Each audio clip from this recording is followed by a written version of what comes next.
আসসালামু আলাইকুম সবাইকে। কেমন আছেন সবাই? আমার মনে হয় যারাই ছবি আঁকতে পছন্দ করে তাদেরই ড্রিম লিস্টে থাকে মন্টমার্টের এই অ্যাক্রিলিক কালারগুলা, তাই না?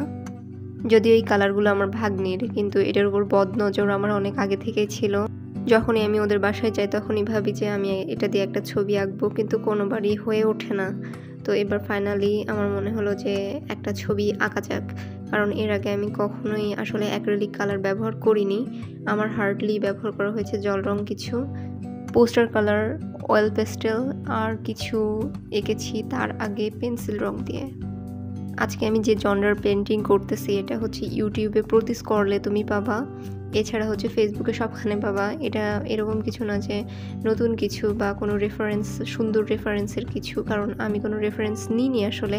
আমি আসলে আজকে খুবই সেফ প্লে করতে চাইছি, কারণ এর আগে আমি কখনোই অ্যাক্রিলিক কালারের সাথে কাজ করিনি। এই জন্য ভেবেছিলাম যে প্রথম যখন করছি তাহলে একটু সেফ প্লে করা যাক।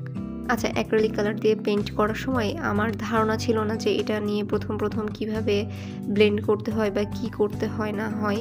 আমি আসলে ওইভাবে করিও নি, যেভাবে আমি কমফোর্টেবল ফিল করছিলাম সেভাবে করে যাচ্ছিলাম। কারণ আমি কখনোই কারোর কাছে ছবি আঁকা শিখি নাই। সো ছবি আঁকার ক্ষেত্রে বা পেইন্টিং করার ক্ষেত্রে I don't play by the rules. গতদিন যেহেতু আপুর বাসায় ছিলাম, যার কারণে আমার কাছে ভিডিও করার জন্য স্ট্যান্ড ছিল না। এটা আমার ভাগ্নি নিজে হাতে ধরে ধরে করেছে আর কি। She did a pretty good job. But আমার হচ্ছে আর কি ছবি আঁকার প্রতি কোনো কনসেন্ট্রেশন ছিল না। আমি বারবার দেখছিলাম যে ও ঠিকভাবে করতেছে কিনা, নড়ে যাচ্ছে কিনা।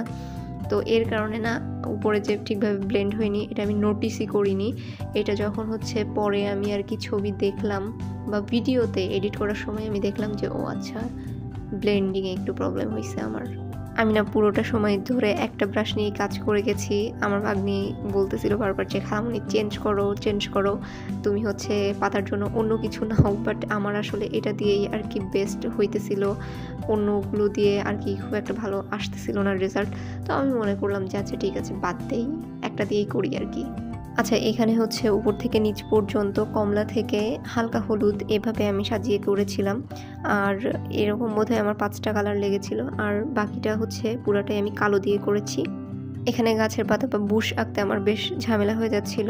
আমি আর কি মানে ব্লেন্ড করতে পারছিলাম না ঠিকমতো, বা আমি যেই ধরনের শেড চাচ্ছিলাম সে ধরনের আসছিল না। বাট যতটুকুই এসেছে খারাপ না, মোটামুটি ভালোই হয়েছে। এরপর আমি বুশের ব্রাঞ্চ আঁকছিলাম একটা মার্কার পেন দিয়ে। এখানে আমি মেনলি চাইছিলাম যে একটা জিরো পেন্ট ব্রাশ ইউজ করতে, বাট খুঁজে পাচ্ছিলাম না।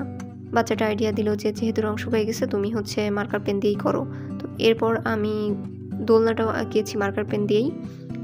তো প্রথমে আমি ভেবেছিলাম যে একটা দড়ি দিই, তো তখন মনে হলো যে ক্লাস 4 এর বাচ্চা এর থেকে সুন্দর আঁকে। তো এরপর আমি একটু মডিফাই করে দিয়েছিলাম, আর তখন একটু রিয়েলিস্টিক লেগেছে আর কি। পুরো ছবিতে এই একটা জিনিসের ডিটেলসই আমার হচ্ছে মন মতো হয়েছে, বাকিগুলো হয় নাই। এই হচ্ছে ছবি, আর এটা দেখে তোমরা বলবা আমি জানি যে এটা তো সবাই পারে, আসলেই পারে, কিন্তু আমি জাস্ট আজকে সেফ প্লে করতে চাইছি আর কিছুই না। নেক্সট নিজে যখন কালার কিনবো তখন আরও জটিল রেফারেন্স নিয়ে কাজ করার ট্রাই করবো, প্রমিস। যা হোক, কেমন হয়েছে জানায়ও। ভালো থাকো, দেখা হবে, টাটা, আল্লাহ।